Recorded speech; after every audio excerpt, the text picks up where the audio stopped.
आप सभी को मेरा नमस्कार। मैं सिद्धि पाठक। आज आपको महर्षि वाल्मीकि जयंती क्यों मनाई जाती है, महर्षि वाल्मीकि जी कौन थे, ये सारी बातें मैं आपको इस वीडियो में शेयर करने जा रही हूँ। महर्षि वाल्मीकि जयंती को हम प्रकट दिवस के रूप में भी मनाते हैं। यह जयंती महर्षि वाल्मीकि जी के जन्म के उपलक्ष्य में मनाई जाती है। हमारी इस धरती में अनेक ऋषि मुनियों ने जन्म लिया था। उनमें से एक थे महर्षि वाल्मीकि जी, जिन्होंने रामायण जैसे महाकाव्य की रचना की थी, जिसे हम वाल्मीकि रामायण के नाम से भी जानते हैं, जो संस्कृत भाषा में है। महर्षि वाल्मीकि जी ने पूरे संसार को विश्व बंधुता और भाईचारे का संदेश दिया था।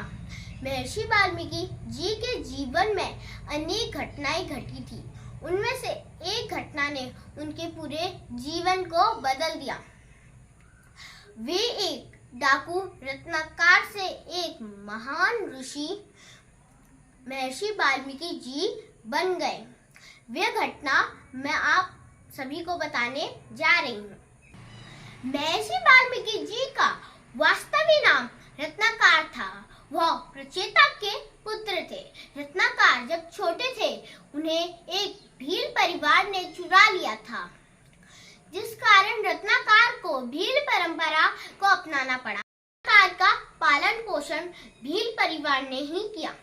रत्नाकर जब बड़ा हुआ, तब वह अपने परिवार का भरण पोषण करने के लिए एक डाकू बन गया, जिससे वह जंगल में आने जाने वाले सभी राहगीरों को लूटकर अपने परिवार का भरण पोषण करता था। एक दिन जंगल में रत्नाकर छुपकर राहगीर को लूटने के लिए इंतजार कर रहा था। तभी वहां नारद मुनि प्रकट हुए, जो तीनों लोगों के भ्रमण के लिए निकले हुए थे। रत्नाकर ने नारद मुनि को लूटने के उद्देश्य में पकड़ लिया। तो नारद मुनि ने कहा कि तुम ये गलत काम क्यों कर रहे हो? तो रत्नाकर ने कहा, यह मेरे आय का स्रोत है, इससे मैं अपने घर का गुजारा करता हूँ। तो नारद मुनि ने कहा, जिस परिवार के लिए तुम यह घोर पाप कर रहे हो, क्या वो परिवार पाप के फल भोगने में तुम्हारे साथ रहेगा?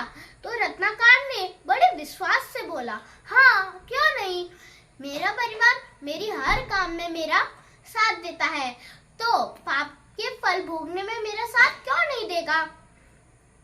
तो नारद मुनि मुस्कुराए और रत्नाकर से कहा, तुम घर जाओ और यह सारी बातें अपने परिवार वालों से पूछो कि वे पाप के फल भोगने में तुम्हारे साथ रहेगा। तो रत्नाकर घर जाता है और अपने परिवार वालों से पूछता है कि वे वो पाप भोगने में मेरा साथ देंगे। तो उसके परिवार वाले कहते हैं, हम पाप क्यों भोगेंगे, गलत तो तुम कर रहे हो। इससे रत्नाकर को गहरा दुख होता है और उसे अपनी गलती का पहली बार एहसास होता है। रत्नाकर ने अपना घर छोड़ दिया और सही मार्ग पर चलने का निश्चय किया। तो रत्नाकर नारद मुनि के पास गए और नारद मुनि ने रत्नाकर को एक राम नाम का महामंत्र दिया। लेकिन रत्नाकर के मुख से राम राम के स्थान में मरा मरा निकल रहा था। तो नारद मुनि ने कहा, मरा मरा के अंदर ही राम नाम का जाप है, तुम इसी का जाप करते रहो।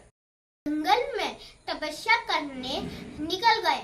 उन्होंने अनेक सालों तक तपस्या करी।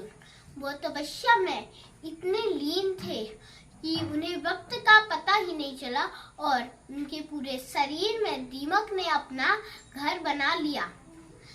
ब्रह्मा जी उनकी तपस्या को देख बहुत प्रसन्न हुए और उन्हें दर्शन दिए और ब्रह्मा जी ने उनका नाम रत्नाकर से वाल्मीकि रख दिया, क्योंकि दीमक को सामान्य भाषा में वाल्मीकि कहते हैं।